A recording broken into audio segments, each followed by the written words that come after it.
Party హయాంలోనే అభివృద్ధి జరుగుతుందని తెలంగాణ రాష్ట్ర డిప్యూటీ సీఎం భట్టి విక్రమార్క నీటిపారుదల శాఖ మంత్రి ఉత్తమ్ కుమార్ రెడ్డి అన్నారు. కోదాడ మండలం రెడ్లకుంట గ్రామంలో నిర్మిస్తున్న రెడ్లకుంట మరియు ఉత్తమ్ పద్మావతి లిఫ్ట్ ఇరిగేషన్ పథకాలకు డిప్యూటీ సీఎం నీటిపారుదల శాఖ మంత్రితో కలిసి 52 కోట్ల రూపాయల వ్యయంతో లిఫ్ట్ ఇరిగేషన్ శంకుస్థాపన చేశారు. లిఫ్ట్ ఇరిగేషన్ ద్వారా శాంతినగర్, రెడ్లకుంట గ్రామాల్లో 10,000 ఎకరాల పంటకు సాగు చేసే అవకాశం ఉందని తెలిపారు. ప్రతి శాసనసభ నియోజకవర్గంలో 3,500 మంది నిరుపేదలకు గృహలక్ష్మి పథకం ద్వారా ఇల్లు నిర్మించుకోవడానికి 5 లక్షల రూపాయలు అందివనున్నట్లు తెలిపారు.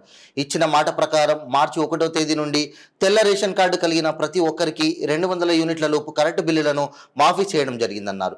కాంగ్రెస్ ప్రభుత్వం 6 గ్యారెంటీలను అమలు చేస్తుందన్నారు. ప్రజాప్రతినిధులుగా గెలిచిన మరుక్షణమే ఉత్తమ్ దంపతులు అభివృద్ధిపై దృష్టి పెట్టారని గుర్తు చేశారు. కోదాడ పట్టణంలో రెసిడెన్షియల్ పాఠశాలలను మంజూరు చేస్తామని హామీ ఇచ్చారు.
మీ ఉత్తమం మీ ఎమ్మడుంటుందని చెప్పి నేను మరోమారు మనవి చేస్తున్నా.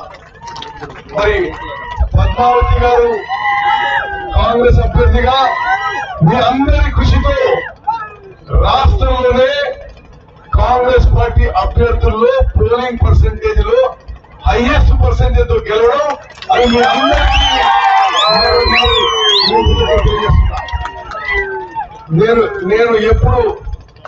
నేను ఎప్పుడు చెప్పినట్టుగా నేను పద్మావతి గారు మా జీవితం మీకు అంకితం. దాంట్లో ఎటువంటి తేడా లేదు. మరి ఎంత పెద్ద పదవిలో ఉన్నా పదవిలో లేకున్నా ఎక్కడున్నా తప్పనిసరిగా మరి 94 నుంచి గత 30 ఏళ్ల నుంచి మీలో చాలా మందితో మరి ఒక కుటుంబ సంబంధం ఉన్న విషయం నేను ఎప్పుడు గుర్తుపెట్టుకుంటాను. తప్పనిసరిగా కోదాడులో నేరుగా భట్టి విక్రమార్క గారి గౌరవనీయులు మీ సందేశం ఎన్నికలకు సంబంధించిన మోడల్ కోడ్ ఆఫ్ కాండక్ట్ ఉదయం వస్తుందని చెప్పి అందరి ఊహాగానాలు. కాబట్టి ఈ రోజు రేపు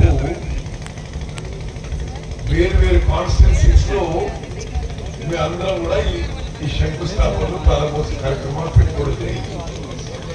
ఉదాహరణకి భట్టి గారు నేను ఉదయం మహబూబ్నగర్ జిల్లా మక్తల్ కాన్స్టిట్యున్సీ పోయి అక్కడ ఒక ఇరిగేషన్ ప్లాంట్ చూసుకొని సూర్యాపేట పోయి మరి ఇప్పుడు కోదాడ వచ్చి ఇక్కడ ఇప్పుడున్న చిన్న హాస్పిటల్ కి సిటీ 2.5 కోట్ల రూపాయలతో సిటీ స్కాన్ మిషన్ కూడా మంజూరు చేయించడం జరిగింది.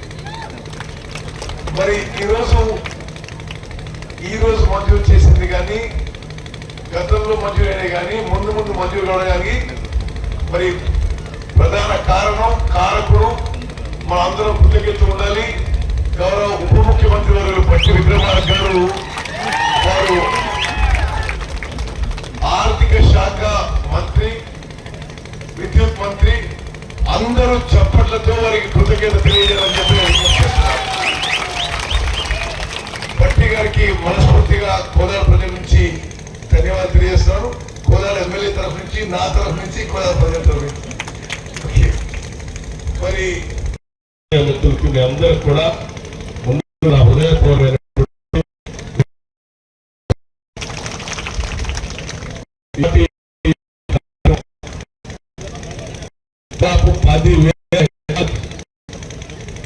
సాగునీరు అందించినట్టు లిఫ్ట్ ఇక్కడ ఏర్పాటు చేసి మనం ఇక్కడ సభ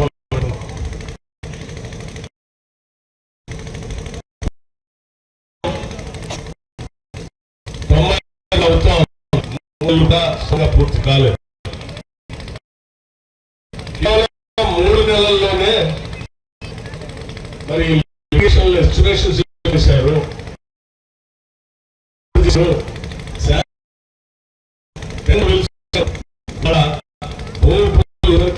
ముందుకు పోతున్నాం అంటే ప్రజాప్రతినిధిగా గెలిచిన మరుక్షణం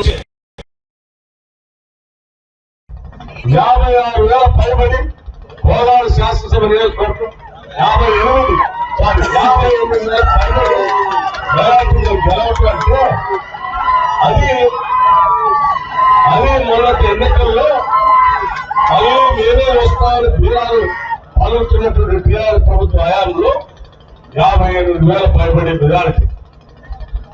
ఈసారి అయితే బహుశా అది దాటిపోతే, ఎందుకంటే వాళ్ళు మిగలలేదు కాబట్టి మొత్తం ఇటే పడతాం. బహుశా రాష్ట్రంలోనే ఇప్పుడు కూడా అత్యంత మెజారిటీతో గెలిచిన సీట్ అనుకుంటాం. అంత అనితరం, నమ్మకం, అభిమానం, అనుక్షణం నన్ను నమ్ముకున్న ప్రజలకు ఏదో చేయాలనేటువంటి తపన ఉంటే తప్ప అంత ధైర్యంగా ఎవరు స్టేట్మెంట్ చేయలేదు. ఇప్పుడు చూస్తా ఉంటే కేవలం 90 రోజుల్లో 10,000 ఎకరాలకు పనికొచ్చే లిటిగేషన్ శాంక్షన్ చేసి భూమి తీసి పని ప్రారంభిస్తున్నారంటే ఇటువంటి కార్యక్రమాలు ఎన్నో చేస్తే తప్ప వాటి ధైర్యం నమ్మకున్నారు. అందుకే చాలా మంది ప్రజా జీవితంలో ఉన్నటువంటి వారిని చూసి నేర్చుకోవాల్సింది చాలా ఉందని ఈ సందర్భంగా సభాముఖంగా మీ అందరికీ తెలియజేస్తున్నాను. రెడ్లకుంటాన్ని ఆర్థిక క్రమశిక్షణతో కొత్త వనరులు సమకూరుస్తూ సమర్థవంతంగా ముందుకు తీసుకుపోతున్న విషయం కూడా మీరు అందరూ గమనించారు. అదేవిధంగా చాలా స్పష్టమైన ప్రకటించారు వాళ్ళు. విద్యుత్ రంగాన్ని కూడా చాలా అద్భుతంగా నడిపిస్తున్నారు. చాలా స్పష్టమైన ప్రకటించారు. మేము ఇళ్లకి ఇతర అవసరాలకి 24 గంటల కరెంట్ ఇస్తున్నాము. ఎక్కడన్నా కరెంటు ట్రిప్ అయితే అక్కడ అధికారులని వెంటనే సస్పెండ్ చేస్తాము. ప్రభుత్వం తరఫు నుంచి 24 గంటల కరెంట్ ఇస్తున్న విషయం భట్టి గారు చాలా క్లారిటీతో చెప్పారు. మరి ఈ రోజు ఇది మంజూరు చేయడమే కాదు, వారు మరి అమూల్యమైన సమయం కేటాయిస్తూ ఇంకా ఇప్పుడు వాళ్ళ 2 కాన్స్టిట్యున్సీస్ ఉన్నాయి. మేము పొద్దున బయలుదేరిన నుంచి 3వ కాన్స్టిట్యున్సీ ఇంకా మదిర ఇంకా వైరా అట్లే ఉంది. ఆ హెలికాప్టర్ టేక్ ఆఫ్ హైదరాబాద్ కి 5:30 కూడా కావాలి. ఓకే, సో అందుకోసమని వారి అమూల్యమైన సమయంలో మేము అన్ని చాలా పదవులు కలిసి పనిచేసినాం. నేను పిసిసి ప్రెసిడెంట్ ఉండగా వారు వర్కింగ్ ప్రెసిడెంట్, తర్వాత వారు వారి క్యాంపెయిన్ కమిటీ చైర్మన్, వారు సిఎల్పి లీడర్, నేను పిసి ప్రెసిడెంట్, అనేక పదవుల్లో కలిసి పనిచేసినాం. మరి వారు పూర్తి సమర్థతతో, అవగాహనతో రాష్ట్రాన్ని ఇప్పుడు సరైన మార్గంలో తీసుకెళ్తున్నారని చెప్పి చెప్పడంలో ఇది నిస్సందేహం అని చెప్పి మనం చెప్తాం. రాష్ట్రం అత్యంత క్లిష్టమైన సమయంలో, అంటే గతంలో ఉన్న పాలకుడు కేసీఆర్ కంపెనీ తెలంగాణ రాష్ట్ర అప్పులని జూన్ 2014 నుంచి ఏదైతే వాళ్ళు అధికారంలో వచ్చిందో ఆ రోజు నుంచి మేము అధికారంలో వచ్చే వరకు డిసెంబర్ 3, 2023 వరకు రాష్ట్ర అప్పుల భారాన్ని 10 రెట్లు పెంచింది. అంటే ప్రభుత్వం వచ్చి కేవలం 90 రోజులు అవుతాం, 3 నెలలు కూడా సక్రమంగా పూర్తి కాలేదు. కేవలం 3 నెలల్లోనే మరి లిఫ్ట్ ఇరిగేషన్ ఎస్టిమేషన్స్ ఎప్పుడు వేశారు, సర్వే ఎప్పుడు చేశారు, శాంక్షన్ చేశారు, టెండర్ పిలిచారు, ఇవాళ భూమి పూజ చేసుకునే కార్యక్రమం ముందుకు పోతా ఉన్నాం. అంటే ప్రజాప్రతినిధిగా గెలిచిన మరుక్షణం నుంచే ఒక్క ఒక్క క్షణాన్ని కూడా వృధా చేయకుండా మీకు ఏ రకంగా నీళ్లు అందించాలనేటువంటి తపనతో పనిచేస్తే తప్ప ఇది సాధ్యమైన పని కాదు. మీరు ఎన్నికల కంటే ముందు ఉత్తమ్ కుమార్ రెడ్డి గారు హుజూర్ నగర్ వచ్చినా కోదాడు వచ్చినా చాలా సభల్లో 50,000 తగ్గకుండా ఎన్నికల్లో మేము గెలవకపోతే రాజకీయాల్లో ఉండమని చెప్పి చాలా సందర్భాల్లో ప్రకటనలు ఇచ్చేవారు. అనుకునేవాళ్ళు ఎందుకు ఉత్తమ్ కుమార్ రెడ్డి గారు ఇలా స్టేట్మెంట్ ఇస్తా ఉన్నారు? గెలిస్తే చాలు కదా, 50,000 తగ్గకుండా ఓట్లు వస్తే మెజార్టీ రాకపోతే రాజకీయాల నుంచి తప్పకుండా అని ఎందుకు చెప్తా ఉన్నారని చాలా సందర్భాల్లో అనుకునేవాడు. కానీ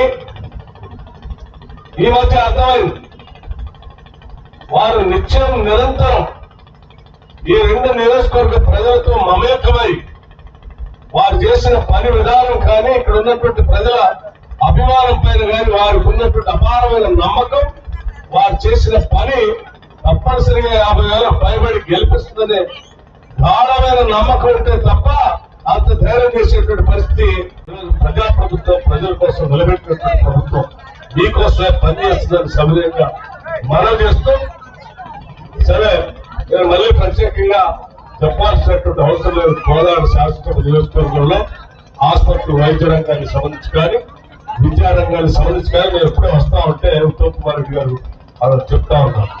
మా 2 శాసనసభ నియోజకవర్గాల్లో ఒక integrated schools, residential schools compulsory మాకు కావాలి. మా దగ్గర ఉన్నటువంటి పిల్లలకి మంచి విద్య అందించేట్టుగా 2 స్కూల్స్ శాంక్షన్ చేయాల్సిందంటే నేను చెప్పేది తప్పనిసరిగా సార్, మీరు మంచిగా స్థలాన్ని ఐడెంటిఫై చేసి పెట్టండి. వెంటనే 2 అక్కడ కూడా ఇక్కడ కూడా 2 ఇంటిగ్రేటెడ్ స్కూల్స్ శాంక్షన్ చేస్తాం. ఇంగ్లీష్ మీడియంలో మాట్లాడుతుంటాం. అంటే నేను ఎందుకు చెప్తా ఉన్నానంటే కేవలం అంటే తప్పన నా నియోజకవర్గంలో బిడ్డలు పేదవాళ్ళు కావచ్చు, బలైన వర్గాలు కావచ్చు, చదివించుకోవడానికి స్తోమత లేనటువంటి కుటుంబాలు ఉండొచ్చు, వాళ్ళకు కూడా ఈ సమాజంలో మంచి ఇంగ్లీష్ మీడియంతో పాఠాలు చెప్పించాలని తపన ప్రజాప్రతినిధిగా ఉండటానికి నిజంగా నియోజకవర్గ ప్రజలు అదృష్టం అని చెప్పి దాన్ని ఉదాహరిస్తూ నేను మీకు చెప్తా ఉన్నాను. అటువంటి ఆలోచన కలిగిన శాసనసభ్యులు ఈరోజు దొరకటం అదృష్టంగా నేను భావిస్తూ, మంత్రిగా వారికి అపారమైనటువంటి అనుభవం ఉంది. జల వనరుల పైన రాష్ట్రంలో 10 ఏళ్లు టీఆర్ఎస్ ప్రభుత్వం సర్వనాశనం చేశారు ఇరిగేషన్ పైన. దాన్ని పూర్తిగా అవగాహన చేసి ఈ రాష్ట్రంలో ప్రతి బీడు భూమికి నీళ్లు పారించే దానికోసం వారు తప్పిస్తారు. తప్పనిసరిగా వారి ఆలోచన కార్యాచరణ ప్రణాళిక విజయవంతం కావాలని నేను మనస్ఫూర్తిగా కోరుకుంటూ, ఏ రకంగా అయితే 2 కోట్ల ఈ గ్రామంలో ఉన్న ప్రతి ఎకరానికి నీళ్లు ఇవ్వడానికి 3 నెలల్లోనే తప్పించి నీళ్లు ఇచ్చారు. రాష్ట్రంలో ఉన్నటువంటి ప్రతి ఎకరానికి కూడా అలా ఇవ్వాలని చెప్పి వారు ఆలోచన చేస్తున్నారు. అది విజయవంతం కావాలని, వారి కళ నిజం కావాలని నేను మనస్ఫూర్తిగా కోరుకుంటూ సెలవు తీసుకున్నాను. జై హింద్, ధన్యవాదాలు.